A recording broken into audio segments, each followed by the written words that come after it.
20 iron golems, fending off over 100 mounted attackers, created an impressive kill ratio. That was the type of result most generals would envy deeply. Had the orcs possessed better training or any understanding of formation tactics, perhaps the outcome would have differed. But obviously, they lacked such knowledge completely. Eric could easily picture it, his golems rushing forward while the orcs scattered like bowling pins. Nevertheless, this was his territory, and it needed proper maintenance. He dedicated the following hours to converting warg remains into bone fertilizer. He dragged orc bodies into a pile meant for burning. He cleaned the bloodstains from the courtyard using multiple buckets of water, repeatedly. He scrubbed until the stench of death finally disappeared entirely. Only after that did he permit himself to inspect the actual animals. These were the ones without MC statistics, especially his pair of horses. "You're still alive, aren't you?" He whispered this while gently stroking one horse's neck. Both horses remained in excellent condition overall. He had ensured they had sufficient food and water before his departure. They hadn't experienced hunger during his absence from home. After inspecting the walls and repairing the worst damage with extra iron, he tended to his golems. He performed some minor repairs on them as needed. Eric stepped back and observed his stronghold with careful eyes. It was beginning to seem rather cramped now. All the available land from the previous expansion had been utilized for farmland and pastures. Now, if he wanted to construct an industrial area, he lacked suitable space. "I suppose it's time to expand once more." And just like that, he began working immediately. Eric transferred his inventory contents into storage containers. Then he retrieved an enormous amount of building materials. Brick by brick, he demolished the outer walls and started expanding outward gradually. The work consumed more than a week of his time. This particular project was massive. He extended the perimeter walls by more than double. He added several meters in height for additional security. By the conclusion, his modest domain had grown to multiple times its previous size. The price paid was every single cobblestone he'd extracted over the past 2 months. His formerly full warehouse now stood completely empty inside. In fact, he hadn't gathered enough resources. Part of the new wall required thinner construction than intended. He made a mental reminder to go mining shortly and properly fill those gaps. Looking at it presently, Eric understood his private estate resembled a developing city. Towering walls, exceeding 20 meters in height, extended hundreds of meters in both directions. No minor raiding party would dare challenge this location now. Most of the level ground in this narrow valley was currently enclosed. One additional major expansion would require him to reshape the surrounding cliffs. Phew! Eric released a breath and designated a new zone inside the walls. This would become his future industrial district eventually. Forges, furnaces, alloy smelters, anvils, workbenches, and more. It was a humble beginning at this stage. Right now, the industrial zone resembled an empty backyard filled with potential. But something seemed to be lacking here. Eric frowned with mild frustration building. I could genuinely use one of those massive blackened brick forges. The new alloy crafting module he'd recently unlocked was certainly nice. But he missed the tinker's forge modification deeply. That had been a true work of craftsmanship. Perhaps he hadn't fulfilled the conditions to unlock it yet. There was no point dwelling on it now. He returned to work immediately, loading iron and coal into the alloy furnace. Experience particles glimmered around him, softly rising into the smelter like glowing fireflies. Before long, gleaming bars of elven steel started sliding from the furnace. Eric grinned with satisfaction and accomplishment. It was finally time to upgrade his equipment. He immediately crafted a complete set of elven steel armor pieces. When he equipped it properly, his defense bar gained an entire extra segment. This compared favorably to regular iron gear's protection. Still far from diamond-level quality, but definitely not terrible. Considering it only required basic materials, just iron and coal, it was a solid mid-tier option. The armor design resembled standard iron armor in structure. But the details were more refined, and the color had shifted into a sleek silvery gray tone. It wasn't the ornate, leaf-etched plate that elven soldiers wore in fantasy artwork. But it was functional and appeared quite sharp. As for weapons to craft next, he didn't bother making any at all. His current sword possessed +9 attack and was essentially like Excalibur by comparison. But tools were definitely worth upgrading immediately. Elven steel tools had superior durability and a slight increase in mining speed. If only I could enchant these items. Eric had considered this before, actually many times. But constructing an enchanting table remained beyond his reach currently. Sure, diamond and obsidian were difficult to locate. But at least they existed somewhere in this world. What genuinely stumped him was the blaze rod. For brewing stands and enchanting purposes alike, he needed one. Where was he supposed to obtain one of those items? Unless there existed a nether in this world somewhere. Could he somehow connect to it through dimensional means? Was that kind of dimensional travel even possible here? Eric narrowed his eyes with determination forming. One day, I'm going to discover the answer. Chapter 29, Stockpiles and a New Journey. Eric had been contemplating something for quite a while now. Something related to brewing and its requirements. Specifically, the brewing stand and its fuel source. If blaze rods from flaming humanoids functioned as fuel successfully, then what about balrogs? They were literally fire, and brimstone made flesh and spirit. If a blaze dropped rods as loot, who knew what potent materials a balrog might drop? Obsidian perhaps, or diamonds, or maybe magma itself. He needed a location where he could find all these resources in one journey. That's when the realization struck him suddenly: dwarves. Wherever there were dwarves dwelling, there were mountains nearby. And wherever there were mountains, there were mines beneath. And wherever there were mines, there were rich veins of minerals. And fire-spewing monstrosities hiding in the darkness below. It was practically an unwritten rule of this world. Whether it was the Blue Mountains, or the legendary Lost Halls of Moria, or even the distant Iron Hills far away. They were all nestled within great mountain ranges. And where you had deep rock layers, you had deep buried secrets. If there wasn't any naturally occurring lava flowing, dwarven forges could probably produce some. They could melt rock the old-fashioned way with extreme heat.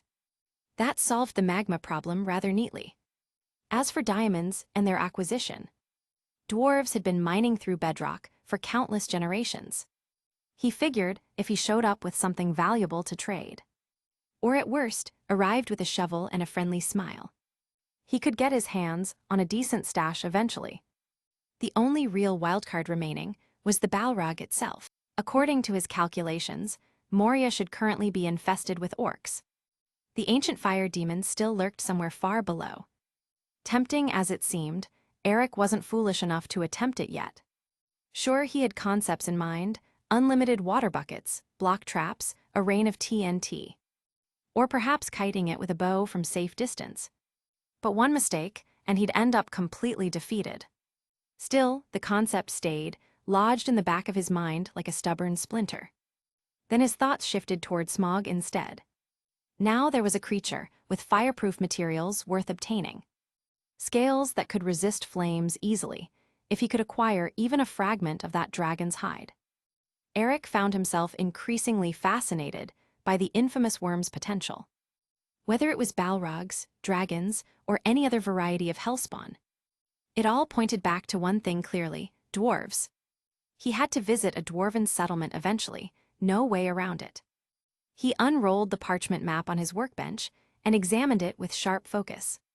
The Iron Hills seemed too far away. The Lonely Mountain was currently dragon-occupied territory. Moria remained full of orcs and suspicious darkness everywhere. That left only one viable option available: the Blue Mountains. If he recalled correctly, this was where Thorin and the remnants of Durin's folk had settled. He might even get a glimpse of the exiled king himself. Wouldn't that be quite interesting to witness? And if he could somehow unlock the dwarves' fabled crafting recipes, well, that would be worth its weight in mithril. Their forges were the stuff of legend across all of Middle-earth. But that remained a future goal for now. For the present, Eric threw himself back into the grind once more. His days passed in a blur of constant productivity and work. Mining during daylight hours, half his time spent gathering iron, the other half collecting stone. Once his inventory was completely full, he'd head home, unload everything, then return into the depths. It was repetitive work, it was exhausting, and it was absolutely fantastic. Each ore smelted, each stack added to the stockpile, he could see the progress clearly. It was addictive in the most satisfying way possible. At night, he fired up the furnaces and smelted his findings in bulk. Occasionally, he patched up bits of the outer wall that he'd maybe rushed the first time. He also made time to check on his animals regularly. He threw feed around and harvested crops when they appeared ripe. Life had become a steady rhythm of small victories accumulating. With the wall finally fully repaired and the warehouse brimming with resources once more, he decided it was time. Time for a proper smithy to be constructed. So he built one with care and precision. Right next to the industrial quarter, Eric erected a sturdy blacksmith shop. It was kitted out with anvils, crafting tables, and specialized work blocks. It was the first official structure in his territory outside of his main fortress. Once the forge was operational and running smoothly, he took a walk around the estate. And then he noticed it with dismay. The forest where he'd obliterated that orc patrol still bore the scars clearly. Craters everywhere, like the land had caught a severe case of blemishes and pockmarks. Quite ugly to behold honestly. Time to do something about it immediately. He hauled dirt and stone, leveled out the terrain carefully, filled in the numerous holes. The towering stone pillar he'd used to gain high ground during the fight was problematic. Gone now, he tore it down himself personally. It was ruining the view. That stone pillar reminded him of something else entirely: water drops. He still hadn't tried the infamous bucket drop trick yet. Naturally, he had to test it properly. So he built a platform high up, dug out a tiny pool, and dragged a wild boar up with him. One swift kick later sent it flying. Oink! The pig flailed through the air, hit the water with a splash, and trotted out without a scratch. Success achieved. Eric grinned with satisfaction and accomplishment. And then jumped off himself, arms wide in a leap of faith downward. The wind roared past his ears loudly. Splash echoed across the area. 0 damage sustained from the fall. Satisfying indeed. He muttered this while drenched but smiling broadly. From that day forward, he added water drop training to his routine activities. It never got old, no matter how many times he did it. 2 weeks passed in the blink of an eye surprisingly fast. Whoa, 14 speed. One morning, after feeding golden carrots to his fastest horses, he got a lucky breed result. A foal that clocked in at 14 blocks per second movement speed. That was the threshold of what he considered a proper mount finally. Speed boost secured successfully for future travel. His pastures were now buzzing with life and activity. No longer just a few lonely cows and pigs wandering around. In fact, he had so much meat in storage now. He was pretty sure he could throw a barbecue for an entire village easily. Still, something felt distinctly missing from his collection. Then it hit him with sudden realization. Sheep, I forgot about sheep completely. Not that he needed them desperately for survival. He wasn't exactly hurting for food supplies currently. And wool wasn't in high demand here, outside of carpets or beds. But the absence nagged at him persistently anyway. So he made a mental note for himself, pick up a couple sheep on the next trip. With the land thriving and nothing major left to build currently, it was time. Time to set out on another journey again. But first, he needed to establish defenses properly. Eric opened the mineral chest, eyeing the neat rows of iron blocks carefully. He grabbed a substantial bunch of them. Moments later, golems began stomping to life one after another steadily. Hulking guardians patrolling the outer perimeter of his territory vigilantly. 200 iron golems in total number. It sounded like a lot initially, but once they were spread out across the walls and gates, they seemed almost sparse. Each had its own designated patrol zone assigned. They wouldn't get in the way unless danger appeared suddenly. And if it did appear, they'd converge like a metallic tidal wave of force. Even if another army of 1,000 orcs came knocking at his walls, Eric wasn't worried at all. Satisfied with his iron-clad militia force, he turned and headed for the chicken pen. Time to gather feathers for crafting arrows. A few minutes and a few dozen clucks later, he had 2 stacks of feathers collected. The chicken coop was half empty now, but with the number of eggs he'd stockpiled, new chicks would be pecking around soon. After that, he ransacked the warehouse again for flint resources. He barely scraped together a single stack available. But it was enough for his purposes. Time to make arrows for combat. After the last battle encounter, Eric had learned that range mattered significantly and greatly. Even if he didn't use them often regularly, having a few stacks ready could be the difference between victory and defeat. 4 stacks of arrows crafted successfully, he followed up with something special next. 2 enchanted golden apples created carefully, burned through 16 gold ingots completely, but the result was valuable. Life insurance for emergencies and dangerous situations. Wonder if the elves would like these items. He mused aloud, slipping them into his pack securely. Might bring one for a Glar next time I'm in Rivendell visiting. The only issue was he could craft just 2. Most of his gold had been spent on carrot farming for breeding horses. His stockpile was running rather low. He looked at the map once more. Perhaps it's time to hunt ogres once again. Ogres like to gather gold like massive, foolish dragons. Still, that sort of gathering wasn't going to last forever. He truly needed to locate a real gold mine. As always, his next quest was already waiting at the entrance. By this point, exploring had become standard routine. With his bag filled with equipment and extra provisions, Eric chose a bright morning.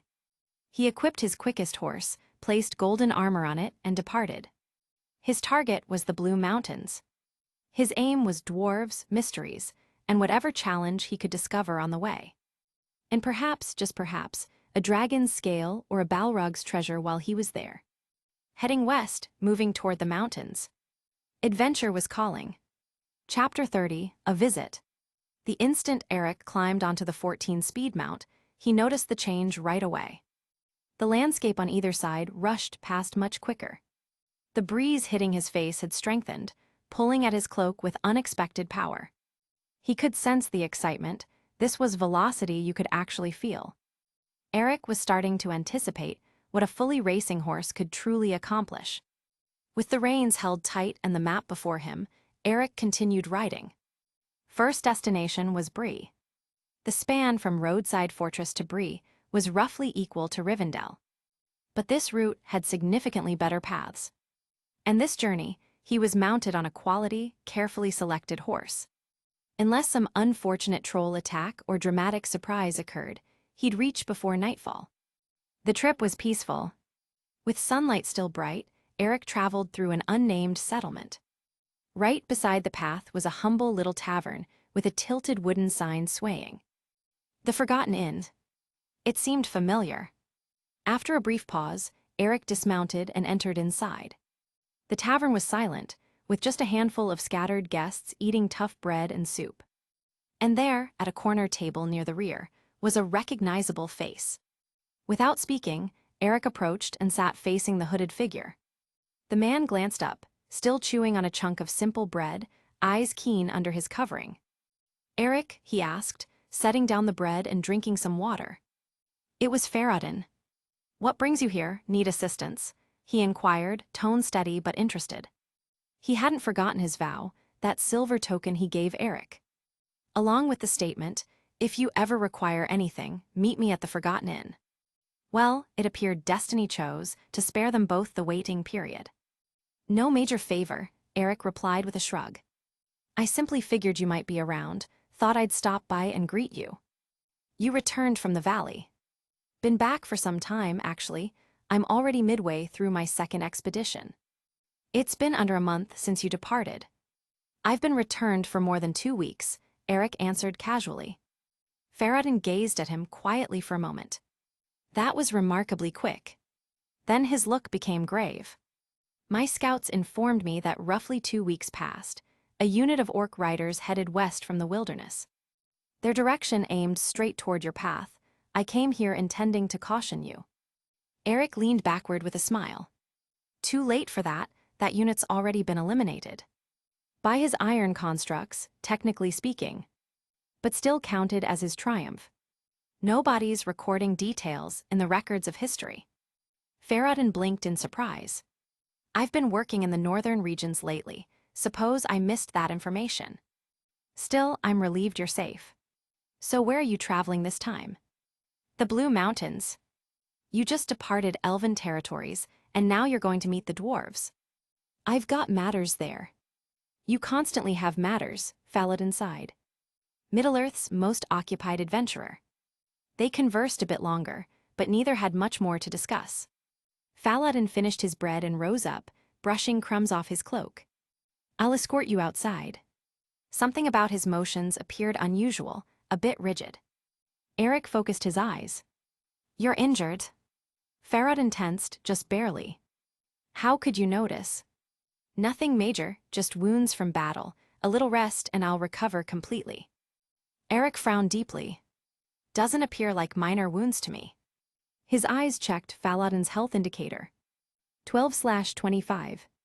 The guy was literally operating on half a life gauge. And he was still moving around like everything was normal. And drop, another tiny piece disappeared. Dude, Eric stated, don't expire on me right now. With a sigh, Eric retrieved a golden apple, radiating softly with warm, mystical energy. He handed it to Faladin. Here, it's filled with vitality, might even heal you. Faradin hesitated, examining it. This appears like it's crafted from real gold. Don't resist, just accept it. I'm not going to witness you perish standing there. Eric pushed the apple into his palms. Caught completely exposed, Faradin stopped his act. The tough persona vanished entirely. His stance drooped. The weariness he'd been concealing seeped through his body like a deflated balloon. Consume it, Eric urged. Faradin gave the glowing fruit one more doubtful look, then took a careful bite. Juice exploded across his mouth, sweet and luxurious. In an instant, his eyes expanded as the magic flowed through his form. Every wound, every injury, even the concealed poison damage he hadn't revealed, all vanished. A golden glow flickered around him briefly like a protective layer. Additional shield acquired. He completed the apple. And his health gauge. 25/25. Faradin stared at the apple remains in wonder. That was invaluable, wasn't it? Likely, Eric said, not bothered. Let's consider us settled. No, I'm indebted to you for my life now. If you require anything whatsoever, just speak the request. Eric was going to dismiss it again, then stopped. Actually, you wouldn't happen to be aware of any gold deposits, would you? Faradin blinked curiously. The dwarves possess some, naturally, and the southern realms of humans. Places such as Gondor. No, I'm not seeking to take from others. I mean unclaimed deposits, abandoned ones, orc-controlled, even locations in Mordor. You understand what I'm asking? Faradin's look changed as he understood. Got it, I've heard whispers. I'll need some time to verify. No hurry, Eric said, smiling. I'll be patient. Faladin nodded seriously, clearly handling this like a major priority now. With their farewells exchanged, Eric kept heading westward.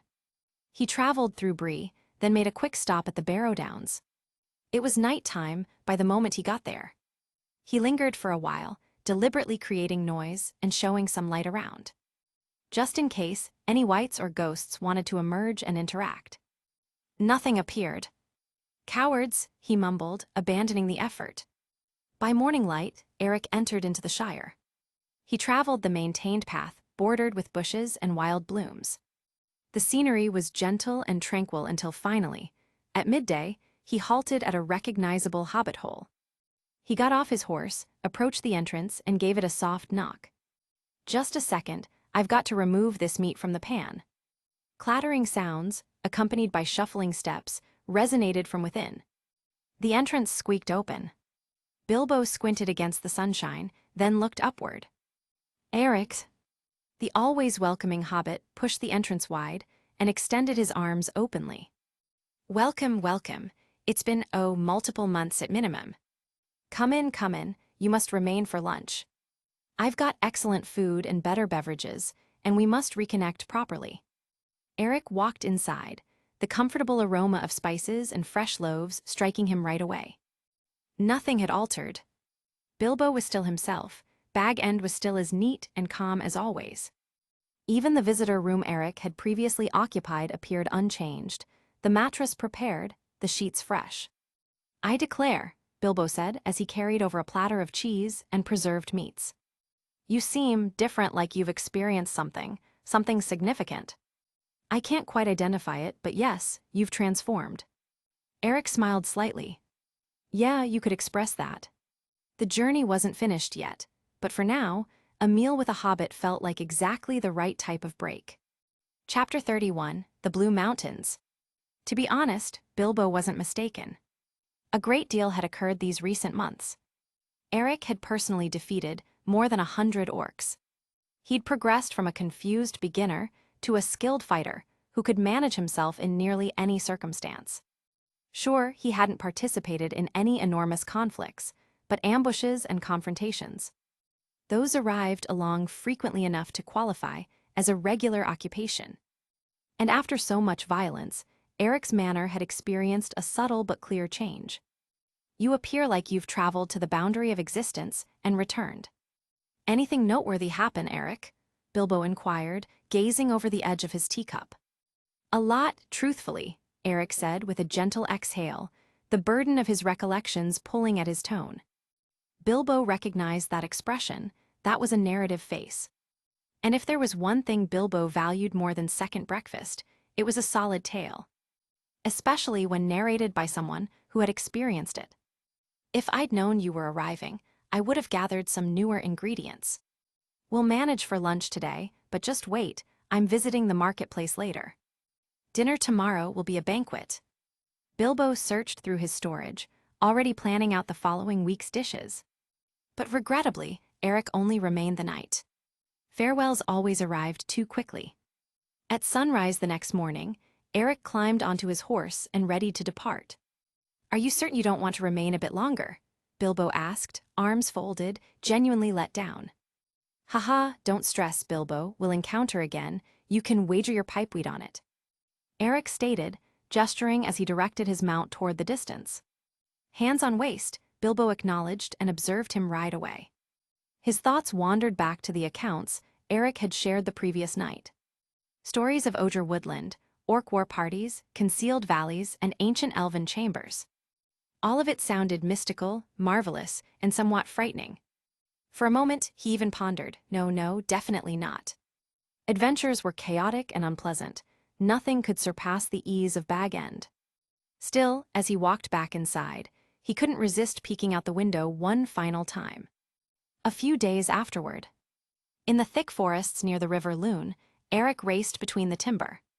Dressed out in shining elven-crafted steel protection, he bent under low-hanging limbs, swearing under his breath. Of all the cursed locations, why are there orcs here too? A harsh howl resonated behind him. Warg riders. At minimum, a dozen of them were close on his trail. And 5 of those snarling creatures carried orcs on their spines. In retrospect, choosing the shortcut was likely not his smartest decision. Truth be stated, this quantity of foes wouldn't typically trouble Eric. But his horse was frightened. Whinny!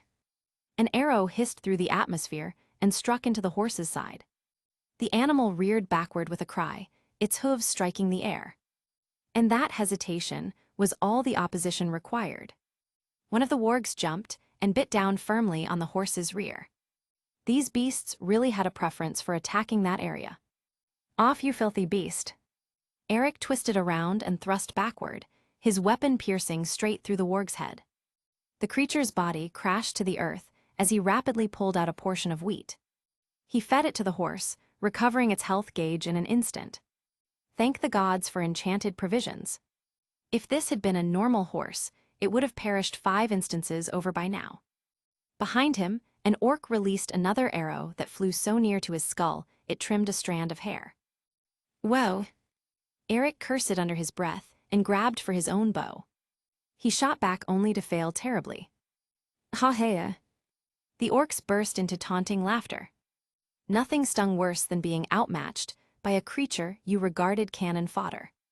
That's right, laugh it up, Eric snarled. If I wasn't on this darn horse, I'd transform you all into treasure drops. Determined, he shot again and again. His accuracy was terrible, but he had numerous arrows. Somewhere in the hundreds, in fact. Volume over precision, sooner or later, something had to connect. Sure enough, one by one, the chasing wargs started to collapse. The orc's amusement turned to bewilderment. Why isn't this guy exhausting his arrows? Is he conjuring them from nowhere? One of the orcs yelled, "Coward, come down and battle." Eric grinned widely. You certain about that? He swerved sharply around a trunk, jumped off the saddle mid-motion. With a few rapid moves, he placed down multiple cobblestone blocks to obstruct the pathway. Then he rotated and sprinted toward the approaching wargs. The creatures, hungry for violence, lunged directly at him. Wrong choice. 2 swift strikes and 2 wargs were eliminated, only managing to remove a fraction of his HP. Easily restored in moments. The remainder of the group swarmed on, driving fangs into his torso, limbs, even attempting for his skull. In less than 5 moments, he was surrounded by growling monsters. They hardly affected him. His health gauge fluctuated between 98% and maximum, their only genuine assault being the mental strain of disgusting orc-warg saliva. Then arrived the entertaining portion. Slash hack spin repeat. Aha, you're finished for now. One orc bellowed, rushing forward with a meat blade lifted upward. Only to halt abruptly, eyes expanded, as a sword thrust through a warg's chest and impaled his neck. Seriously, Eric muttered, pushing off another deceased warg. Even eliminated, these things won't release. With the surviving orcs paralyzed in terror, Eric attacked. Reputation with Blue Mountain, dwarves +15. Reputation with Linden Region +10. The system's pleasant chime indicated the total elimination of the assault group. Eric opened his faction display, casually reviewing his standings. Hold on a second. When did he accumulate 160 reputation points with the Linden territory? Apparently, Linden and Rivendell utilized the same reputation collection. Which, thinking about it, seemed logical. They were essentially 2 divisions of the same elven branch. Well, at minimum, he didn't have to stress about creating introductions there anymore. As for the dwarves, so far, the Blue Mountain group appeared to regard him in friendly manner. He wouldn't be questioned the instant he entered foot in their chambers.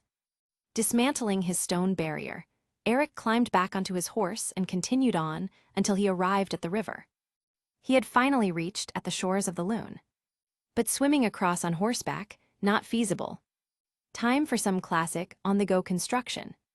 Eric pulled out his crafting bench and rapidly assembled together a rectangular wooden vessel.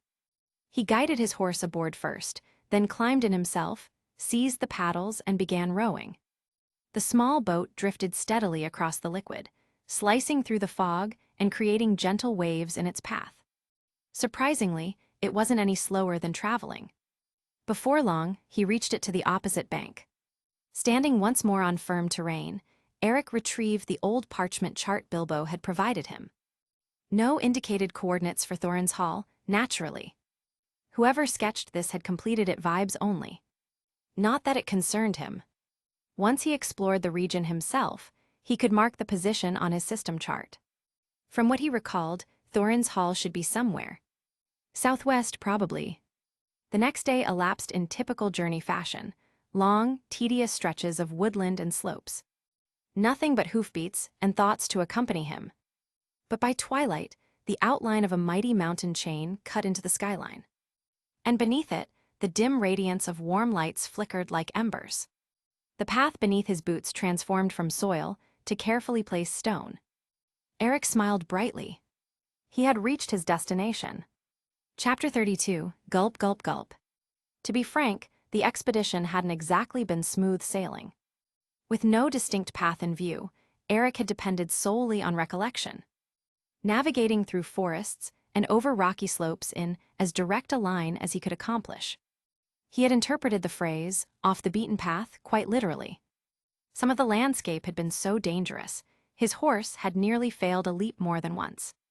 So when he finally discovered across a real, well-constructed road that clearly guided to the dwarven fortress, he was nearly moved to emotion. Without a second consideration, he urged his mount toward the radiance in the distance. Galloping like salvation existed just over the following slope. Only when he approached the enormous stone entrance carved directly into the mountainside did he decelerate to a trot. Eric tilted his neck upward. For people so short, dwarves certainly had an ego, at minimum if their construction was anything to judge by. The entrance towered so elevated, he had to lean completely backward, just to absorb it all in. If the gateway alone was this magnificent, then the mountain had surely been excavated. The space within, no doubt, even more enormous. "Ha, behold the workmanship of our race, human," came a sudden voice behind him. Eric rotated, discovering a dwarf positioned by the roadside, giving him a once-over with keen eyes. "You don't appear like a merchant," the dwarf said, stroking a dense beard. "What business brings you here?" Eric dismounted with trained ease and offered a courteous nod. "My greetings, this is my first time visiting dwarven territories. I've heard your people's forging abilities are second to none. I came to witness it with my own eyes." The dwarf beamed with satisfaction. "Ha, then you've arrived to the correct location. No one out there can rival a dwarf's workmanship. Fine protection, sharp weapons, so long as you've got silver, you can depart with a king's fortune. Normally, we don't trade with outsiders, but you've got the appearance of a warrior, a veteran one. If it were up to me, I'd be pleased to offer you a thing or two." The dwarf was surprisingly friendly and talkative. Noticing Eric appeared a little disoriented, he even directed him in the proper direction. "If it's a location to rest you're seeking, rotate right once you cross the entrance. For weapons and equipment, head left, there are forges, and a merchant caravan just returned." "Thanks." Bidding the friendly dwarf farewell, Eric guided his horse forward, quietly reflecting to himself. Whoever claimed dwarves were impolite clearly hadn't encountered this guy. If anything, he was more courteous than most humans. Passing beneath the massive stone entrances, Eric walked into the mountain's vast interior. Dwarves didn't care much for journeying beyond their boundaries. Except for merchants, most of them resided and labored deep within the mountain itself. This specific corridor had transformed into their dwelling following Ereber's downfall, and despite Eric bracing himself for grandeur, the view left him breathless. The mountain chamber was absolutely massive.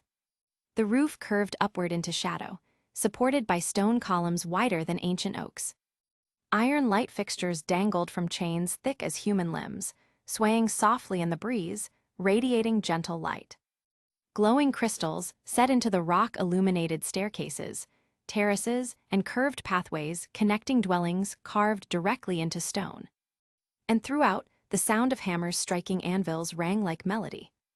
Following directions, Eric turned right and immediately noticed what must be the tavern, a towering building crowded with dwarves. "Welcome, choose any seat you fancy," bellowed a pot-bellied dwarf from behind the bar upon Eric's entrance. "But first, somebody stable this gentleman's steed. Hurry, boy." A younger dwarf rushed to comply, and before long, both Eric and his animal received proper attention.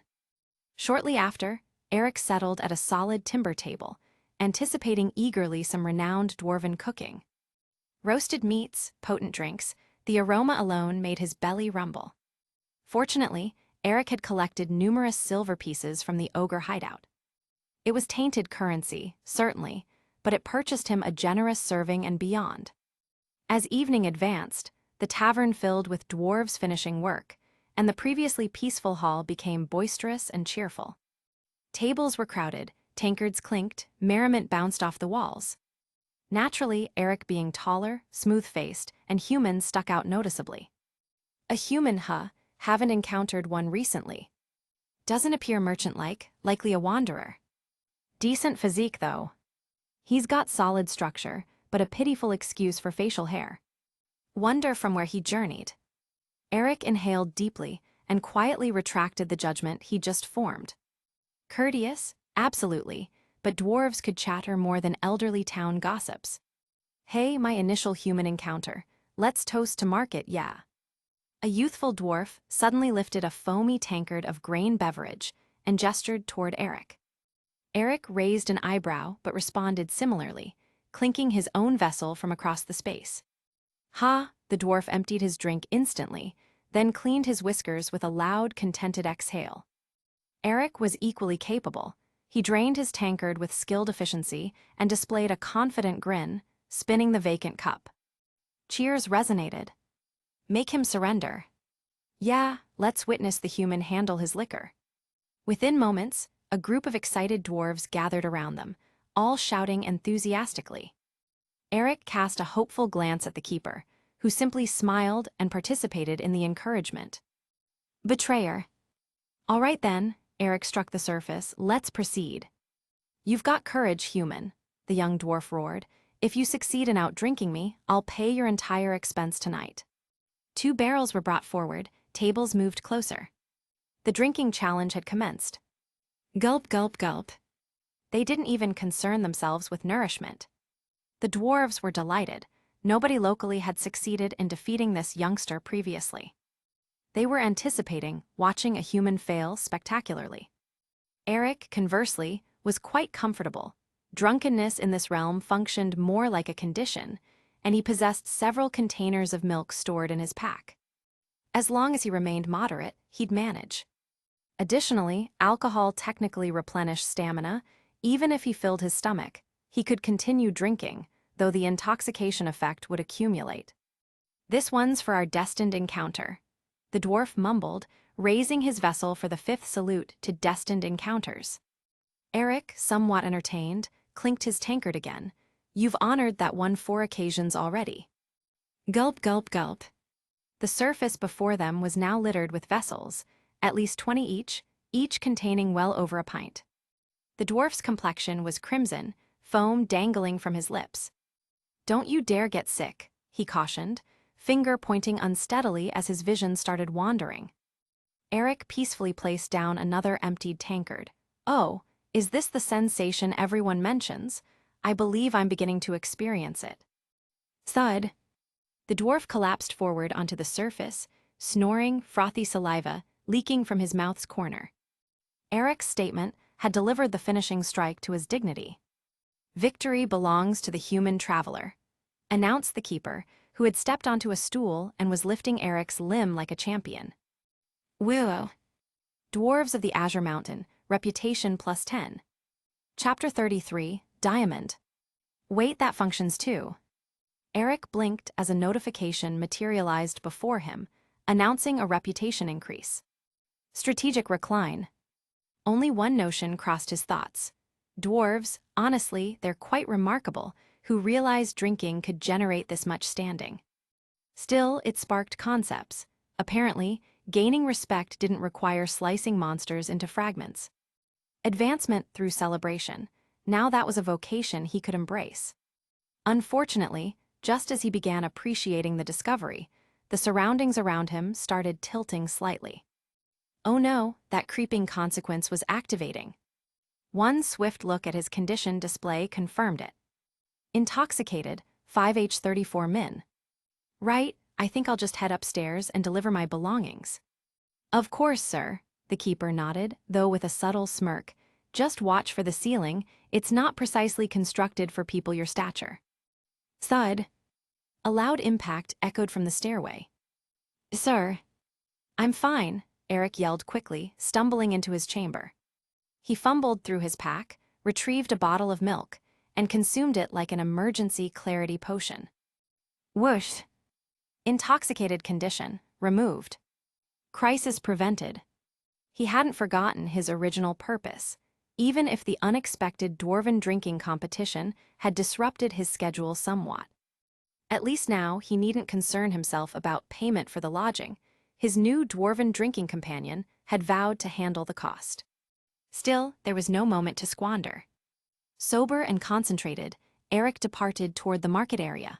The pathways were crowded, precisely as that courteous dwarf he'd encountered earlier mentioned.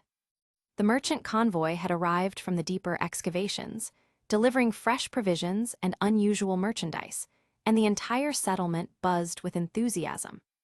Among the gathering of stocky, sturdy dwarves, Eric protruded like a displaced oak in a field of stones.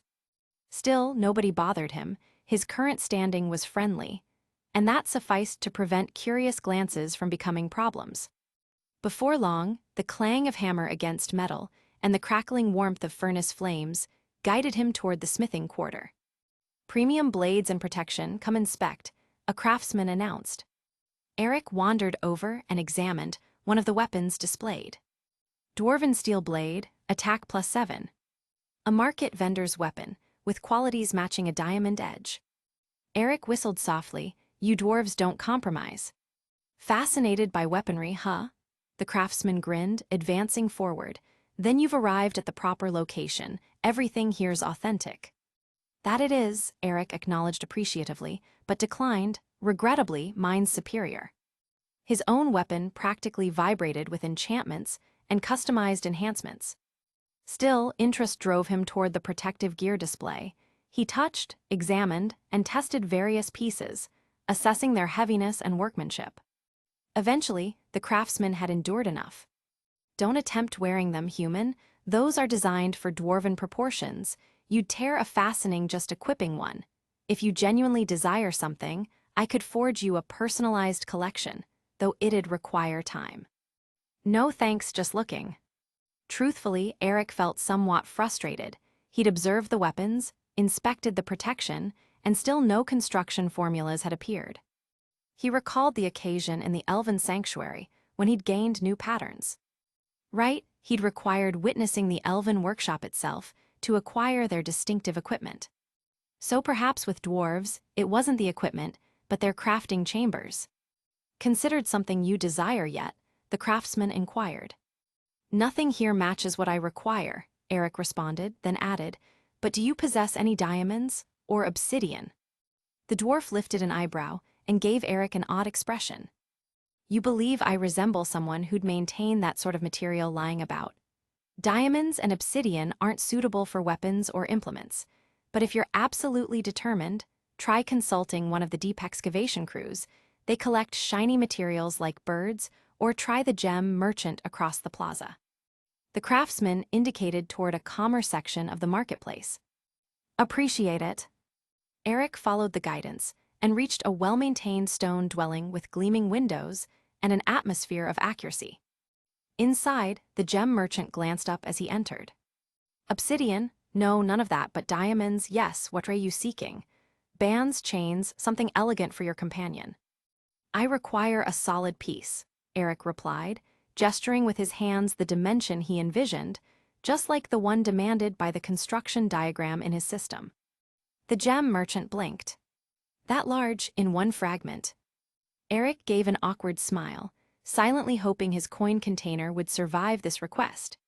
"Sir," the gem merchant stated after a moment, "a stone of that dimension in one complete fragment would be nearly unattainable, but I could match the capacity with smaller pieces, same total weight, just divided." "That functions too," Eric nodded after a brief hesitation. The dwarf headed into the rear and emerged a few moments later with a carefully measured collection of sparkling shards. "Think these'll suffice?" "Recipe unlocked, diamond fragment." Eric's expression brightened. "Yes, perfect, how much?" The gem merchant quoted a cost that made Eric's spirit abandon his body. He stared down at his coin container. Ogres really don't compensate enough for this kind of purchasing. "Do you accept exchanges?" he asked weakly. "I've got some superior-grade gems, found them out in the wilderness." "Depends on the condition," the gem merchant said cautiously. Eric searched in his bag and retrieved the last of his valuable stones. Loot from a ghoul-white hideout, ugly creatures, generous hordes. The gem merchant examined them, nodded slowly. "Good material. I can offer you 1.2 times their capacity in diamonds, got more." "Just these," Eric admitted. "I'll handle the remainder with silver." It pained him deeply. A night of intoxicated celebration was cheaper than this. Still, he now possessed enough. Achievement unlocked, diamond. Back at the lodging, he returned to his construction surface. The second the achievement notification disappeared. A pristine, blue-tinted diamond the dimension of a large walnut materialized with a gentle vibration. He'd consumed through almost everything, coins, gems, dignity, but it was his. Almost. He still required one more, which he absolutely could not afford. Eric exhaled, then remembered something the gem merchant had mentioned. A full-dimension diamond like this is uncommon, very uncommon. He stared at the stone in his palm. It was flawless, gleaming, cool to the sensation, radiating excellence. An idea ignited. He went downstairs and asked the keeper a simple inquiry. Who's the wealthiest dwarf around here? Not long after, Eric stood in a luxurious dwarven chamber. A particularly rotund dwarf was practically trembling with excitement. Marvelous, magnificent mine. The dwarf stared at the diamond like a dragon, observing its next treasure. Silver, gold, whatever you desire, just state your cost. I want diamonds, Eric said directly. A lot of them, big or small, doesn't matter. Fragments are acceptable. I want everything you've accumulated. The dwarf didn't hesitate. Stay here, don't move. He vanished. Time elapsed, a lot of time, long enough for Eric to wonder if he was being deceived.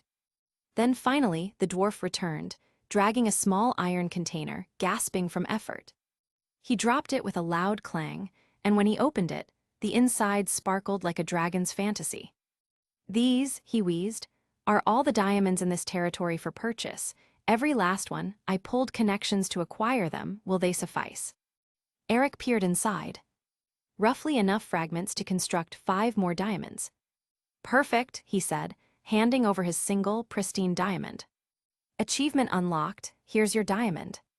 The exchange was mutually beneficial. Eric traded one superior grade, flawless diamond, for a collection of moderate quality fragments. The wealthy dwarf departed with the most stunning stone he'd ever witnessed. And Eric? Eric was back in the competition. A little less wealthy, perhaps, but considerably richer in sparkling possibilities. Chapter 34, Dwarven Tech and Obsidian. Well, that's one method to earn a fortune. Eric rotated a glittering diamond between his fingers, one of 5 he'd just constructed at the workstation. They weren't ordinary diamonds. These were flawless, large, perfect, radiant, the kind that could ruin a kingdom or ignite a conflict. The finest part? Regardless of the condition of the raw diamonds he utilized, the construction surface produced premium gems every occasion. Purchase cheap, merge, sell high, Eric pondered. Honestly, it's almost unlawful. Of course, he wasn't foolish enough to overwhelm the marketplace, excessive supply, and the worth plummets. The local diamond economy was already struggling after his recent few acquisitions. If he desired more, he'd require waiting for replenishment or locate new vendors. The dwarves certainly weren't depleted of diamonds. These folk weren't precisely living in poverty. But nobody anticipated a random human wanderer to arrive and start collecting raw gemstones like a dragon on shopping spree. They were probably still attempting to comprehend why he kept declining their pre-cut adornments. But now diamonds were resolved, time to address the genuine obstacle. Obsidian. Worthless for most purposes, decorative at best, the dwarves didn't accumulate it, why would they? But for Eric, it was crucial. There was only one method to obtain it, molten rock. He went searching for the dwarf who'd assisted him earlier, the one with soot-covered hands and a mind full of guidance. You got any molten rock? Eric inquired. I just need a container's worth. The dwarf blinked. Molten rock? What in the name of Stonebeards do you desire that for? Eric grinned. Sentimental purposes. The dwarf scrutinized him like he was evaluating a very poorly carved sculpture. No, and even if I did, why? Gonna bottle it up and take it home, pour it on your adversaries, cook supper with it. I'm serious, Eric stated. I'll compensate. No molten rock. Eric exhaled and indicated at a blade displayed on the surface. How much for that weapon over there? A gleam of metal later, the dwarf had sold Eric the workshop's only blade, and a fairly expensive one at that. Not that Eric concerned himself. With his resource generation arrangement, he could produce currency faster than a goblin printer on tax season. The dwarf scrutinized him again, this time with a fresh appreciation. Fine, my brother operates the smelting furnaces. He might be able to assist, no guarantees. Eric released a breath of relief. If this didn't succeed, his backup strategy involved exploring caves until he reached the mantle, and chances were slim he'd survive long enough to appreciate the scenery. While they traveled, the dwarf guided him deeper into the mountain chambers. Turning so many corners, Eric began suspecting he was either being led to molten rock or led to perish. Eventually, they stepped into an enormous chamber, a forge chamber with enough anvils and furnaces to outfit a small conflict. "Oi, how's it going, old stone?" "Hot and loud, just the manner I prefer it," the furnace dwarf replied, glancing over his shoulder. He finished shaping the current piece, then rotated to welcome them properly. "Who's your tall companion?" "This is my patron," the blacksmith stated. "He desires a container of molten rock. Can you assist?" The furnace dwarf raised a thick brow. "Molten rock, huh? That's it." Eric nodded and lifted up an empty container. "Just one full container will suffice." "Odd request, but sure, gimme a moment." The first dwarf excused himself. He had a business to operate and left Eric to observe. He couldn't help examining the forge's massive arrangement: mechanical limbs, bellows the dimension of oxen, pipes and vents crisscrossing like veins of iron through stone. Eric reached out to contact one. "If I were you," the smith cautioned, not looking up, "I wouldn't contact that unless you're fond of having crispy fingers." Eric contacted it anyway. HHHSSS ow. Structure detected, dwarven smelting array. New crafting recipes unlocked. "Totally worth it," Eric muttered, shaking out his hand. The system chirped away in his thoughts. He'd unlocked something called a smelting array, a multi-block structure utilized to smelt rare metals and, crucially, produce liquid blocks like molten rock. He watched the dwarf dump stone and fuel into the furnace and begin processing it. Molten rock began bubbling in the main tank, precisely as the system had described. "Mind if I look around a bit?" Eric inquired, eyes already drifting toward the forge's more exotic machinery. "You can look," said the dwarf, "just don't contact." "Noted."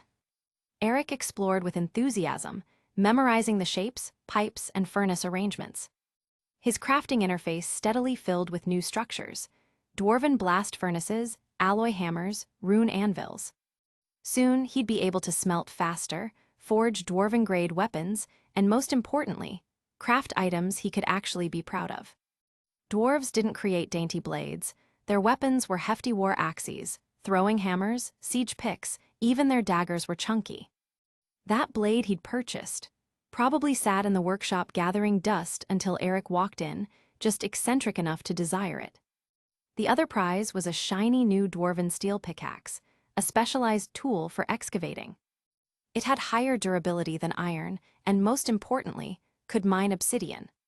Between that and the molten rock, Eric now possessed everything he required to construct an enchanting surface and a nether gateway. His body might still be in Azure Mountain, but his heart had already raced homeward. He was picturing precisely where he'd position the gateway, next to the smelting chamber, or perhaps near his bedroom. Crackteach OM. The forge trembled slightly. Eric turned to witness molten rock flowing through the duct, glowing like liquid gold. The dwarf filled the container without fuss. "Here's your container of molten doom." Eric gratefully accepted it, and compensated the dwarf enough for a good night out and maybe a few intoxicated ballads in his name. Achievement unlocked, too hot to handle. Mission accomplished. "Oh, by the way," Eric stated, slipping the container into his inventory, "I heard this mountain's under the authority of the dwarven king, Thorin Oakenshield." The smith nodded proudly. "Aye, we've got a good existence thanks to him. You've heard of our monarch." "Just tales," Eric said. "Is he still here, though? I heard he was heading to Bree sometime soon." The smith glanced over Eric's shoulder. "He is." Eric turned and immediately understood. The dwarf standing in the entrance was taller than most, broad-shouldered, and radiated quiet command. Muscles like coiled granite, shadows clung to his brow like storm clouds. His eyes were sharp, calculating. Scarred hands, worn boots, crownless yet unmistakable. Even if Eric hadn't known the tales, he'd have known. Thorin Oakenshield. The forge fell silent for a moment as the monarch strode in. The nearby dwarves straightened instinctively. Thorin acknowledged them with a slight nod, then glanced at Eric, the only human in the chamber. Most outsiders would have been thrown out, or at least interrogated for barging into a forge. But Thorin paused, studied him. Eric returned the look with a polite, neutral nod. Something passed between them, acknowledgement, perhaps, or just a moment of mutual curiosity. Then Thorin turned, took up a hammer, and began to labor. Clang! The forge keeps the limbs strong, he muttered, half to himself, so the sword arm never forgets its purpose. Chapter 35, Return. It wouldn't be long now before Thorin departed for the realm of men, probably heading toward one of their settlements or trading posts. But not yet. At this point in his existence, Thorin Oakenshield had only one obsession, reclaiming Erebor. Ever since he'd inherited the title of king under the mountain, the longing to reclaim his homeland gnawed at him constantly. It haunted his dreams and woke him in cold sweats. Still, aside from that brooding intensity, Thorin was, well, pretty normal for a monarch. He carried himself with the authority of one born to rule, and he possessed the skills to support it. As for the dragon, still far away. They'd crossed paths once, but there hadn't been much to discuss. This encounter had been brief and frankly anticlimactic. Eric, meanwhile, had returned to the lodging and spent a few more days enjoying dwarven culture, visiting the markets, sampling the ales, and doing a little light souvenir purchasing. He bought a lot of lapis lazuli. Apparently, the dwarves did excavate it, but considered it more of a decorative stone. They utilized it to tile floors and surfaces, and didn't charge much for it. Eric collected as much as he could carry. It sparkled nicely and looked good in potion stands, win-win. Eventually, though, his silver coins began to diminish. It was time to head homeward. His journey through the Azure Mountains was drawing to a close. Oh, what a shame! Our drinking champion is departing us. The innkeeper walked with him for a few steps. You're the finest human drinker I've ever met. At least tell me your name. This particular dwarf had a way of being perfectly polite when required, and outrageously loud and merry when the moment called for it. Eric respected that flexibility. Eric, he replied simply. Eric, huh? I'll remember that. You're welcome back anytime. Next time, we'll share a proper barrel or two. Next time, who knew when that would be? Without too much sentiment, Eric mounted his steed and headed down the road out of the mountains. The moment he departed the dwarf-patrolled safe zone, he suited up in complete armor. Silver and steel gleamed in the forest shadows. He looked like someone not to be trifled with. Any bandits or wandering orcs thinking of an easy target would probably reconsider. Eric wasn't the same green adventurer who'd stumbled out of the Shire months ago. He'd witnessed things, fought things, challenging and dangerous things, and he had no patience left for brigands lurking behind trees. If there was danger ahead, he'd rather confront it head-on in full gear than try to look stylish while suffering. Not that the armor looked bad anyway. The journey homeward went smoothly. A breeze drifted through the trees, carrying the crisp scent of approaching autumn. By the Shuin River, Eric crouched and dipped a finger in the water. Getting cold, he muttered. Autumn was here. Far away, in the cozy green hills of the Shire, Bilbo Baggins was thinking the exact same thing. Wrapped in a thick robe, he sat by his window, puffing thoughtfully on his pipeweed and gazing at the stars twinkling above his garden. Not bad at all, Bilbo murmured. Stars up there, flowers down here, grass, a river, a well-behaved compost pile. And a warm fireplace beside him. Even if winter came early, he'd be just fine. He smiled. What more could I possibly desire? He wondered how Eric was doing. Hopefully, his journey was proceeding well. It had been a while since the human had departed, but the tales he'd told still echoed in Bilbo's memory. The Azure Mountains sounded majestic, even a little terrifying. Bilbo's thoughts drifted and his eyes grew heavy. He soon shuffled off to bed. The next morning, knock, knock, knock. Someone was at the entrance. One moment. Hang on, I need to flip this egg, gracious, who shows up this early. Creak. Bilbo opened the entrance, with a sizzling frying pan still in hand. Hearing the flustered monologue, Eric couldn't help but chuckle. He made a mental note to avoid showing up at mealtimes. "Eric, you're back already. Come in, come in. I've just started breakfast. Care to join me?"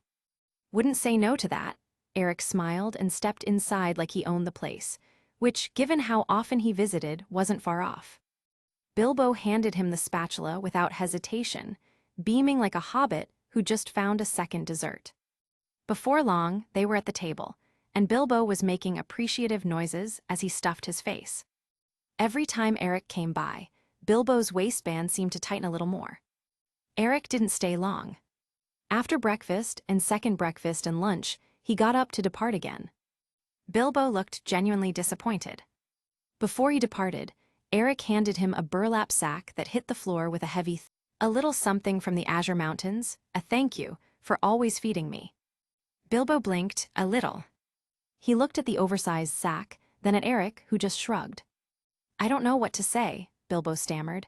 "You really didn't have to, just having you over is enough for me." But even as he said that, he was already peeking into the bag. "Is this a blade?" He pulled out a dwarven steel weapon. The moment he unsheathed it, the glint of the metal reflected back a very startled hobbit face. It glowed faintly with a silvery light, not enchanted, just really, really well crafted. "I'm not sure what I'd utilize this for, cutting cheese maybe." "Knock yourself out," Eric said. "Honestly, I just thought it looked nice." Bilbo placed it on a shelf. "It does have a nice shine to it." Back to rummaging. Next, he pulled out a rock-solid loaf of bread. "And this. Cram, dwarven hardtack, apparently imported from Dale. I figured you'd be curious, so I bought a bunch." Middle-earth's answer to Minecraft bread, Eric thought to himself. "They last forever," he added. "You can nibble on it for weeks." Bilbo took a tentative bite. "Dense, definitely salty. It's got a real chew to it, I kind of like it." Eric smiled, glad to hear it. To Bilbo, Eric always seemed to arrive suddenly and depart just as fast. Like some armored spirit on horseback, blink, and he was gone. Bilbo watched him ride off, then looked back at the enormous bag of bread. Wait, did he ever mention how long they last? He chewed thoughtfully, then shrugged. Eric didn't go straight homeward. He stopped briefly in Bree, picked up a cartload of books, and purchased 2 sheep from a local farmer. He wasn't picky, male or female, wool-producing or just good company. He figured with enough wheat, they'd get productive eventually. Home sweet home. The gate creaked open, and Eric stepped onto his land. He stabled the sheep, then made a round of his holdings. Everything looked about the same, except the crops had ripened in his absence. Now, it was time to roll up his sleeves and get back to labor. Chapter 36, Enchantments and Beds. After tying up the horses and giving his pack a quick sort, Eric made a beeline for the warehouse. He returned moments later, arms full of materials, and dashed off toward the industrial quarter. There, he began constructing a variety of forge equipment, setting up tools with the single-minded intensity of a dwarven blacksmith on a deadline. First came the dwarven smelting array, an absolute beast of a machine, nearly as large as the nearby smithy itself.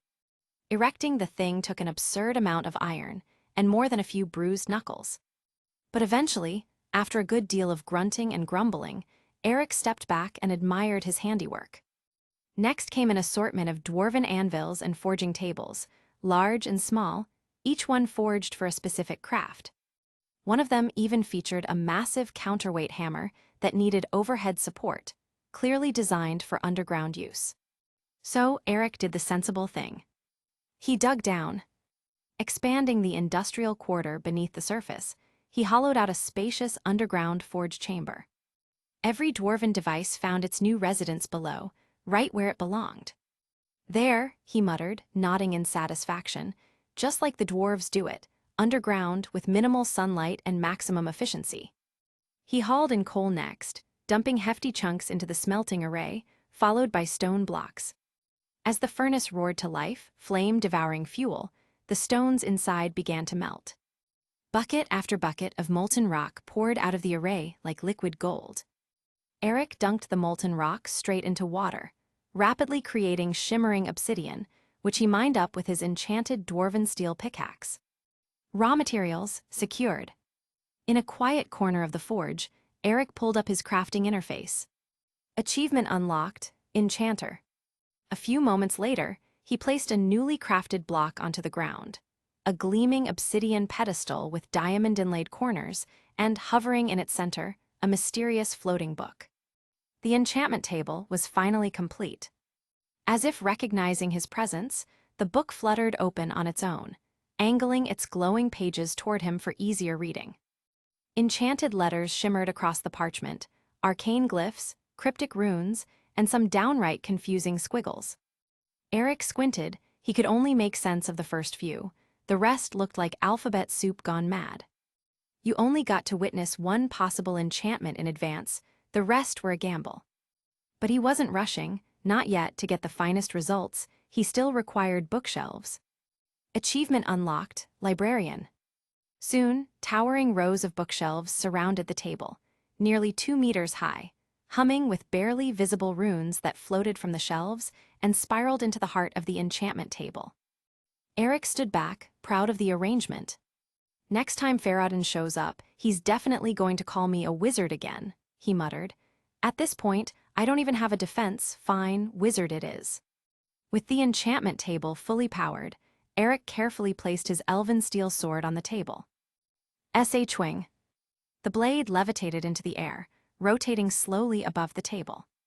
3 options shimmered into view. Eric skipped the first 2 and zeroed in on the third. Sharpness IV.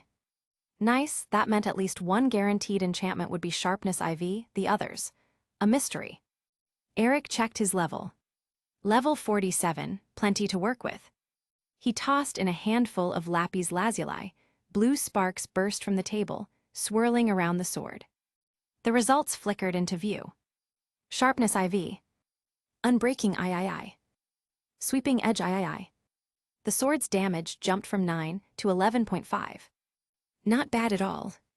The blade didn't look much different at first glance, but on closer inspection, it shimmered faintly, light dancing along the edge like mist on a moonlit blade.